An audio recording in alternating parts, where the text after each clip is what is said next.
Hello and welcome to another episode of Sports and Songs podcast.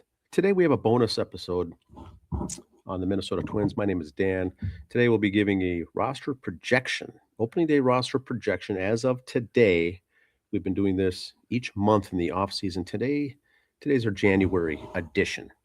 Minnesota Twins. A lot of action, a lot of activity here. We're going to go through the activity in the offseason as a whole first, and just to see who the Twins have picked up. There's a lot of Twins fans out there complaining that there hasn't been moves, complaining that we haven't been active in the free agent market, complaining that there has been no activity, and so on. So let's go over that first, kind of quell some of those thoughts. Here's the offseason acquisitions for the Minnesota Twins. And now there's been 18 of them, and this is just at the Major League and the AAA level. I didn't include low-level signees. I didn't include the international draft or anyone in the Class A or Class AA. So here's our picks, alphabetical order. Dan Altavilla. Here's what they did. They picked up a 33-year-old, 8-year vet in the big leagues, not officially signed yet. That just means that there's been no transaction history in the Twins organization on the transaction log that he's been signed. There has been news reports that we have signed him. He would be a reliever on the big league roster for the Twins. He's the type of guy that if he's not going to make the big league roster, he'll be cut. I'm guessing. I don't see him agreeing to a AAA roster spot. Number 2 is Orlando Arcia, shortstop, another veteran, 31 years old, a 10-year vet in the big leagues. Orlando Arcia, not officially signed yet. Lots of reports that he was picked up as far as news reports, but nothing in the transaction log yet. So there's a few of these that are like that, and maybe the Twins will get up to speed on doing that, or maybe there's a glitch somewhere that maybe they didn't make the team or did not pass a physical or something like that. But Orlando Arcia is a pickup. It's a minor league pickup. I'm sure he'll get invited to camp, but look for him to be an everyday shortstop for the Minnesota St. Paul Saints. Number 3 is Andrew Bash. They picked him up, also 29 years old. Right-handed pitcher, reliever, has made 87 appearances, career appearances at the AAA level, never in the big leagues. And so look for him to start with the St. Paul Saints in the bullpen.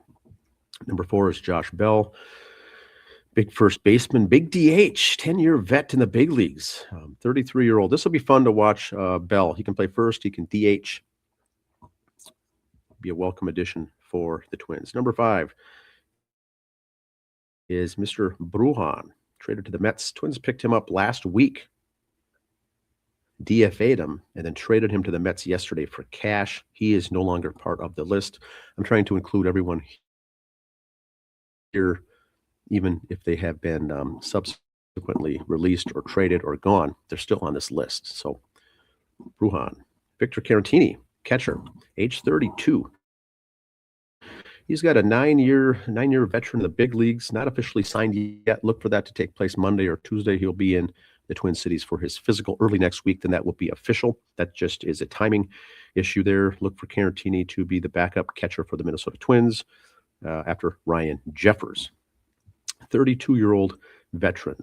And he will be very similar to what the Twins had last couple of years with their backup. Tristan Gray, number 7, 29-year-old, 122 plate appearances in the big leagues. So he's been there. He's been to the show.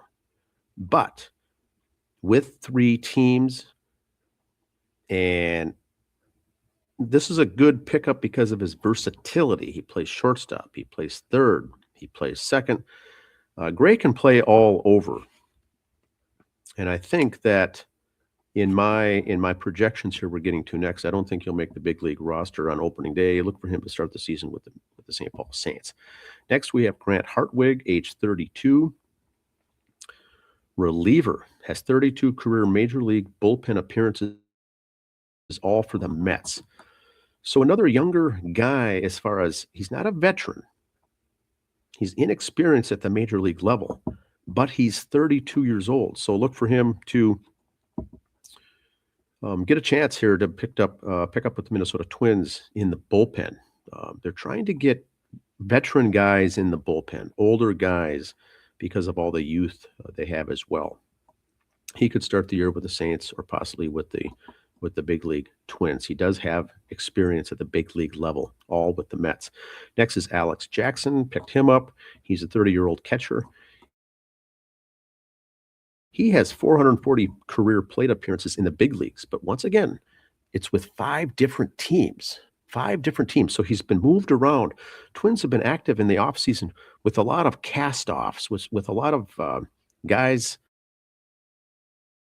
that didn't really pick up and stay on with any team. And so I think that is where some of the frustration is with the Twins fans, because they're not picking up big name players for big bucks. They're picking up lower, cheap end guys that are cast-offs or guys that didn't make it with other major league teams. They could certainly go in and start the season at AAA. This is a guy, Alex Jackson, who's a catcher, age 30. I don't know where he's going to fit in with the Minnesota Twins. But other than depth, he may be a guy that could be cut. Ryan Kreidler, age 28, 211 plate appearances in the big leagues, all with the Tigers. He's a center fielder, also plays shortstop. I do think that he will be a good pickup because backup for Byron Buxton in center is a guy that could be very good for Kreidler, and also a backup at shortstop. Very versatile. They picked up number 11 here, Eric Orsi, right-handed pitcher, age 28, 35 career appearances in the big leagues between 2 teams. So 28-year-old guy with a cup of coffee in the big leagues between 2 different teams.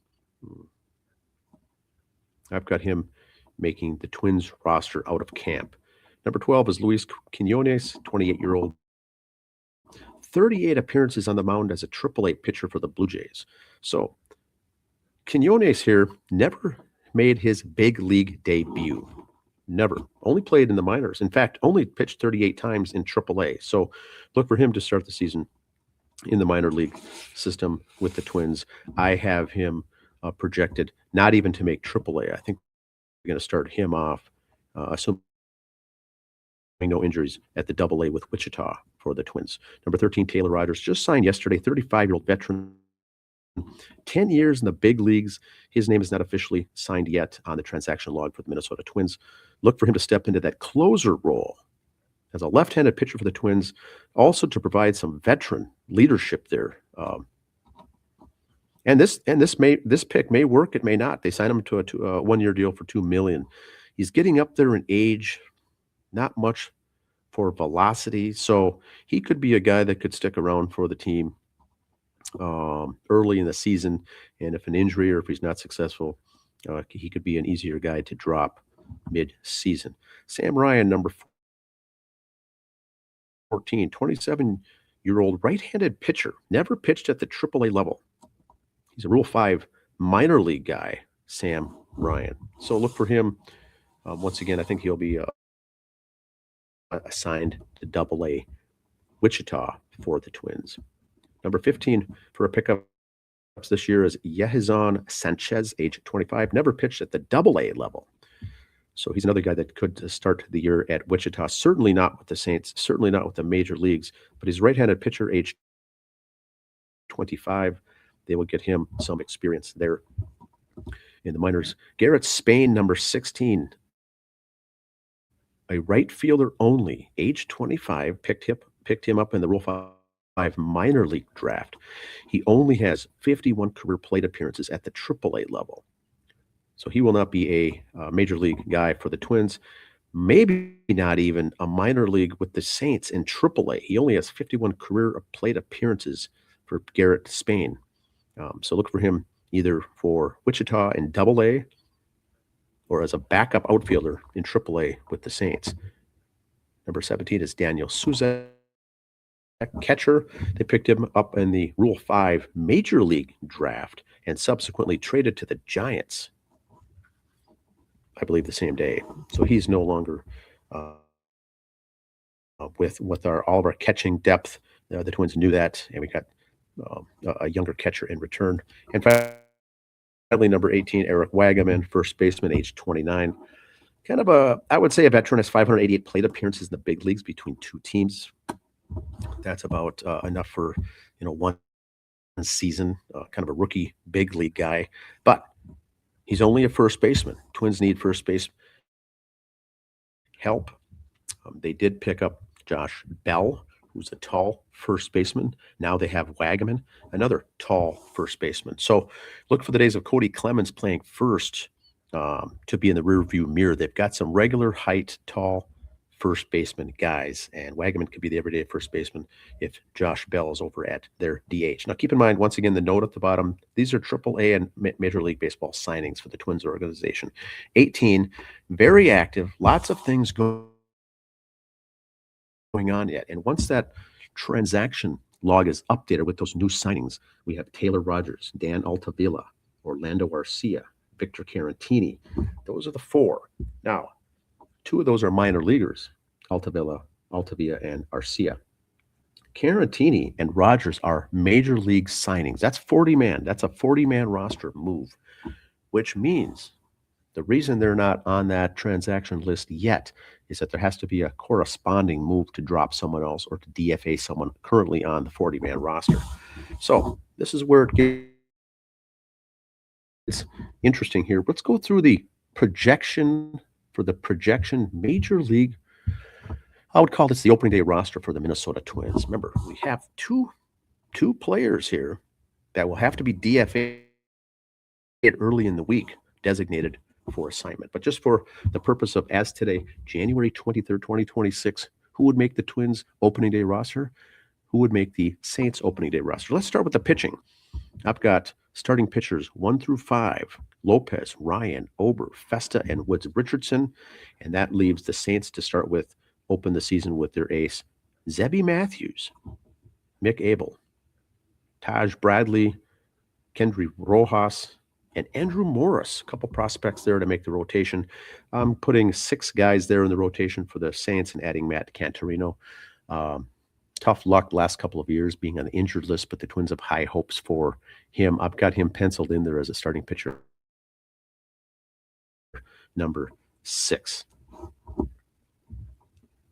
Let's go to relief pitching. I've got those noted as RPs here. The various RPs I've got for relief: mid relief on the screen there, setup guys, and closer. Let's start off the list. I think, in my own opinion, Pearson Ole, Cole Sands, Cody Funderburk, Altavilla, and Hartwig will make the Twins opening day roster for the bullpen. That leaves setup guys, Orzi, Justin Topa, closer, Taylor Rogers. And so that is the 13-man crew for the Minnesota Twins. 13 pitchers is what they'll break camp with. This is just my opinion, who will make the team for the opening day roster. Those who don't make it, if you look there under the Saints, under row 7, we've got Corey Lewis starting the year at AAA. Andrew Bash was picked up. Look for him to be in the bullpen at AAA. Travis Adams, Worf, Marco Raya, Trent Baker, John Klein, and Connor Prelip. Now, Prelip, number 9 prospect in the entire Twins organization. There are many people that have him starting, breaking camp with the major league team in the bullpen. I think personally, with the depth that we've seen, once again, disclaimer, injuries. I'm not accounting for any injuries here.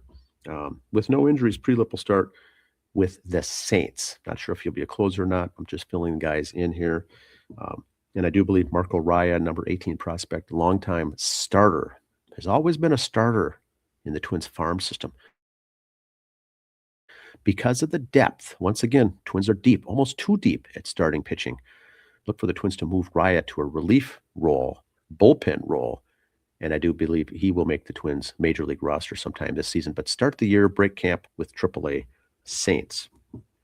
This looks like a pretty good group here for these guys. Once again, 13 players for the Twins will break camp as pitchers. 14 players for the Saints will break camp as pitchers. There's one extra guy. So on the far right, I've got a column for question mark. Guys I'm not sure with. This would be guys that would be potentially with the Saints if there's an injury. We got Mike Paredes, Christian McLeod, new guy Sanchez, new guy Quinones, new guy Ryan. They have a potential chance to be on that roster as well. Right now, if they're not going to make it, unless there's an injury, these guys could all be headed to Double-A Wichita. Now let's go to the bottom half of the roster. Once again, this is 2026 potential roster, in my opinion only. Let's get to the non-pitchers, starting off top with the catchers. This is where it's interesting. You've got Ryan Jeffers. You got Caratini as catcher 1 and 2. Twins, I don't believe, will carry 3 catchers. They'll typically carry 2 when they break camp. Those will be the 2 I'm thinking of. Ryan Jeffers could be expendable. Like we said earlier, there's 2 cuts to come. DFAs or trades. Jeffers, with a pretty good salary, could be moved. Could be moved. A lot of MLB teams are looking at him. We could get some trade for him. If not, look for Jackson, Alex Jackson, there to be DFA'd, possibly traded. That's the one to watch there here in the offseason, heading into spring training camp. What's going to happen with Ryan Jeffers? If they keep him and keep Caratini, that's going to be an excellent 1-2 punch, I believe. On the side, Saints. That's going to be Johnny Pereda. We'll start the year with the Saints, and Alex Jackson, if Jackson's on the squad. This is barring injuries, once again. That leaves on the far right column Noah Cardenas, Patrick Winkle. I don't see those 2 starting in Double-A at Wichita. They've already been there, done that. Twins are very deep at catching. So barring any injury, there could be some expendable guys there as well. Too many catchers and currently too many pitchers. Let's go to first base. Row 17 on the list. Eric Wagaman. I've got him pencil in as the everyday first baseman for the Twins. If you look across under AAA with the Saints, Aaron Sabato, former number 1 pick for the Twins. He will be the everyday starter at first base for the Saints. He could be a guy that comes up this year as well for the Twins. Not listed as a prospect. Not listed as a prospect. So he's kind of depth there. Look for him possibly as trade bait as well. I'm not sure if the Twins have soured on him at all in the past or not, but he had a good season last year in minor leagues. Second baseman every day, Luke Keeschel.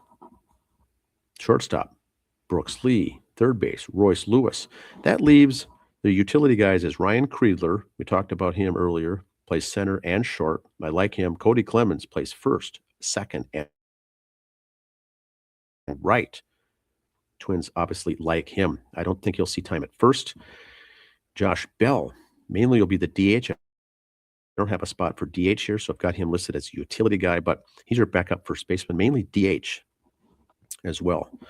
And then if you go left field, Alan Roden. Roden's an interesting key here. He did change his jersey number in the offseason. I do like that. I do like, I look for those types of things as guys who are basically a lock to make the major league roster. A lot of people are figuring Roden to be in minors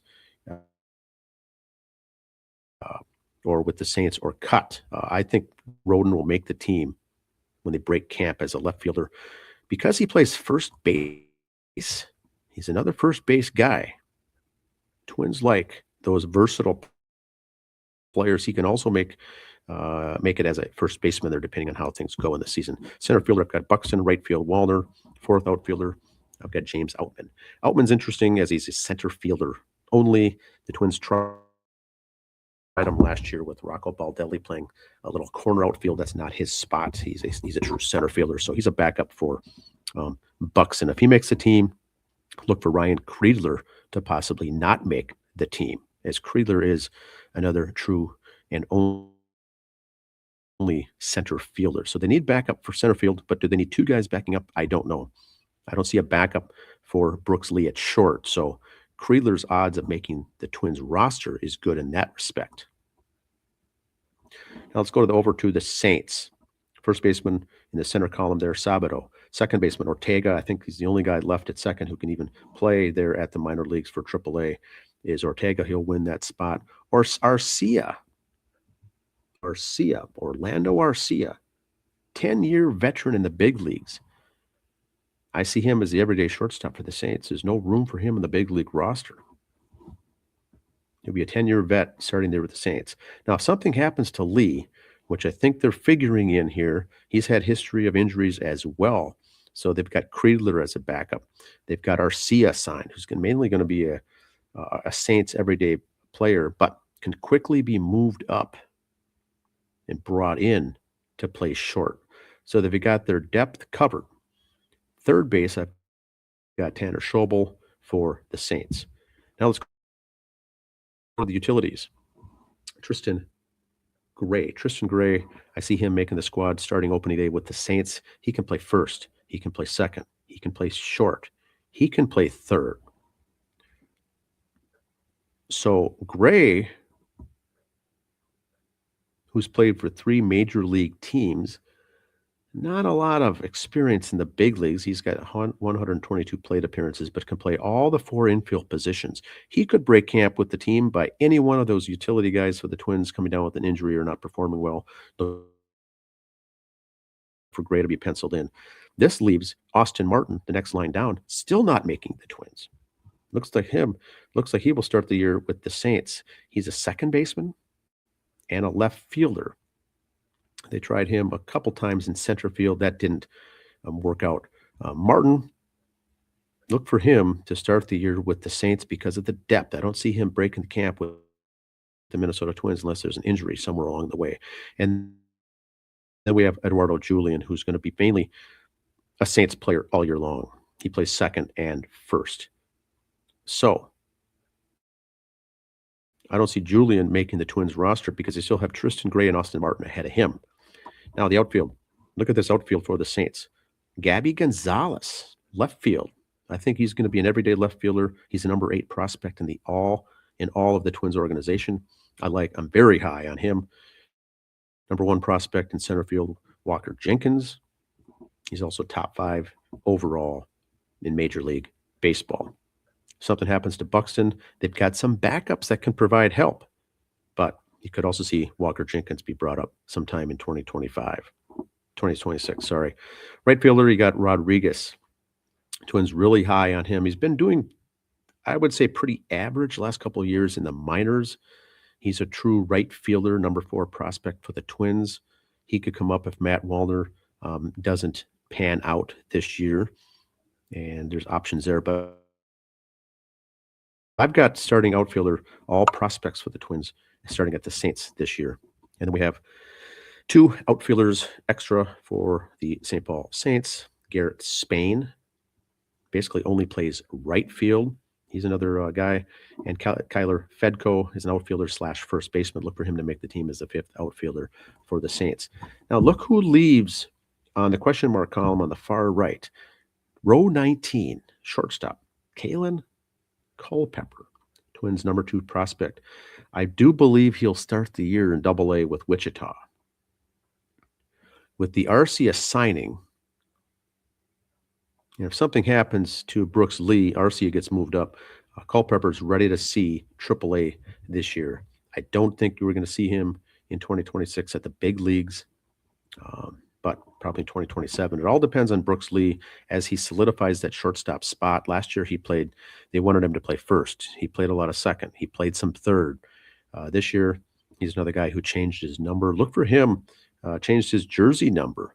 I do believe that for Brooks Lee, that's a good sign. He's going to start fresh. He wants a fresh start by just being focused on shortstop this year. And I think once we see him perform at short, not have all these other things to worry about defensively, he'll come around at the plate and could be a stud at the plate for the Twins. So Culpepper, start the year in AA. Utility, Ricardo Olivar, another prospect. Now he plays catcher. Twins, we've already talked about how deep the Twins are at catching. And he also plays outfield. Twins are deep at outfield. But because he's a prospect, I don't see him sitting on the bench for the Saints. I do see him starting the year at Wichita to be able to play every day. Trevor Larnach, we haven't talked about yet. Row 24. Where's Larnach going to fit in? I don't see him in the outfield for the Twins. I don't see him having a spot as a DH for the Twins. Larnach's not a utility guy and can't play other positions. And I don't see the Twins carrying, extra DHs on. Look for him to be moved, possibly traded, Larnach. Once again, if Rodon's the guy in left, Larnach doesn't have a spot. If Larnach's the guy in left, Rodon's out of a job. I don't see that happening. I have a good feeling here with the Twins organization that they do like Alan Rodon at left field. Larnach, look for him to be moved, not outright cut, but traded. Unless there's an injury. If there's an injury somewhere in the outfield, Larnach, or with Josh Bell, you could see Larnach make the squad. But right now, I do believe, barring any injury, he's on the outside looking in. Now let's go to the final line, row number 26 in the far right. Kalai Rosario, number 29 prospect in all the Twins, has done pretty much anything you ask him to do in the minor leagues at Class A and AA, and even now at AAA. He's been on a tear, both offensively, defensively, hits for average, hits for power. I don't see him making the Saints roster. I do think he will start the year for Wichita, pending any injuries. Once again, I don't think the Twins will take any kind of prospect, top 30 prospect, to be a bench player for the Saints. I do believe they'd start them a level down at Wichita and AA to get them everyday playing time. Rosario, look for him this year. He's a name not mentioned a lot, but any kind of injury in the outfield, look for him to quickly come up to AAA, possibly even to the majors. But when you look at the number of prospects that are ahead of him that are outfielders, I don't see that happening anytime soon. Rosario could be a guy that the Twins trade mid-season or at the trade deadline as well, because of all the depth we have at outfield, all the outfield depth. So once again, in summary, I do think the Twins are deep. I do think the Twins are deep at pitching. A lot of fans don't like the relief pitching or the bullpen. They don't think they're solid there. And I do agree there's some veteran guys they picked up, some guys that are kind of cast-offs from other teams. That also makes them easier to cut. So I think there might be a short leash on some of these guys because of the depth the Twins and the Saints have, is that if they don't pan out after a handful of relief appearances, they could be gone because of the number of pitchers the Twins have in their system and young guys coming up. But I also do agree that with the picks they picked up, with the veterans and the veteran leadership they picked up with the older guys, the veterans, that is there to help. So I think it's a good mix that they have. Position-wise at the bases, the Twins are set. They've got great backup outfield. They're set. They've got great backup, good depth, infield utility, DH. I think they're set, well-rounded for the upcoming season. Once again, those announcements will be made, I think, early next week. And then February next month, I'm going to do another episode like this, kind of tying everything together as the Twins are in spring training of who they've got. We'll see if there's any injuries. We'll see what happens there to see what's going to move and shake out. But as of right now, that's where I see the ball club. Please leave your comments below. Questions, if you have any questions there below, and we'll go from there. But I'm excited about the upcoming season. If you are not a big fan of the Twins and don't want to see a lot of games there, or are still upset with the Pohlad family, try to get tickets or try to get some season tickets or go to a bunch of Saints games. That Saints team is going to be fun to watch this year in St. Paul. That may be better suited if you want to watch a lot of success with some high-level prospects there for the Saints. I myself am going to be focusing on the Twins, getting to as many ball games as I can here this year. I'm excited about this group and this roster. See you next time. Thanks for listening.